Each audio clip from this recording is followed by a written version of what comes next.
Bigla na naman tuloy umingay etong si Larry Gadon. Pero sa puntong ito nga, mukhang good job ka daw, sabi ng mga netizens. Ang ibig lang sabihin yan, natutuwa sila at may isang Larry Gadon na ngayon naman ay bumabanat kay Sara Duterte. Mahirap kalaban tong si Gadon, talagang babanatan kanya ng todo-todo. Pero kung ikaw ay nasa katwiran naman, nasa tama, hindi ka naman siguro masyadong babanatan na ito. Sa puntong ito kasi, nakikita niya na ikaw ang may problema, kuno, Sara Duterte. Katulad ng lahat ng ito daw na nangyayari. Problema mo yan eh. Napakaliit na bagay ang pinagmulan. Yung magpapaliwanag ka lang sana sa budget proposal mo. At eto pa, ang pinagmulan niyan, yung ikaw ay naniwala sa mga chuchu, sa mga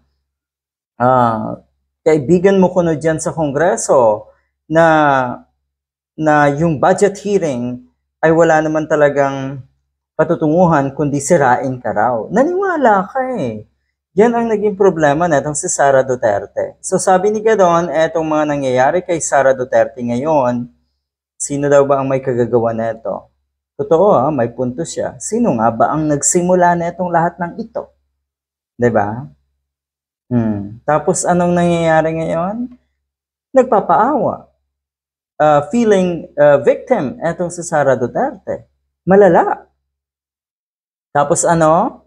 Etong mga alipores, etong mga tagasunod kuno, mga uto-utong taga-suporta ni Sara Duterte, nananawagan ng rally. Talaga po bang may rason kayo para mag-rally? Talaga po ba na meron kayong ipinaglalaban? Wala. Nakakaya.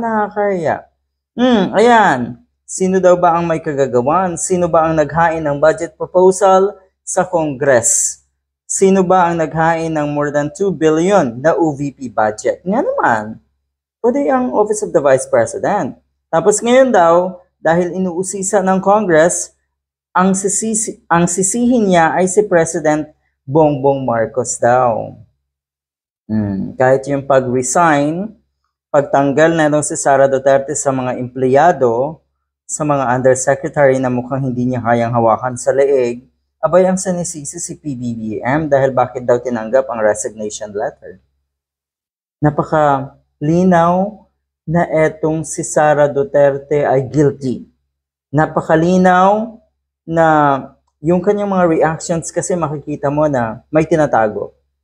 Takot na rin. At eto, nagwawala na dahil nga dahil nga nabisto na sila. Dahil nga nasakote, parang ang pangit naman nung nasakote. Dahil na-checkmate na daw etong mag-amang ito, etong si Sara Duterte lalo na.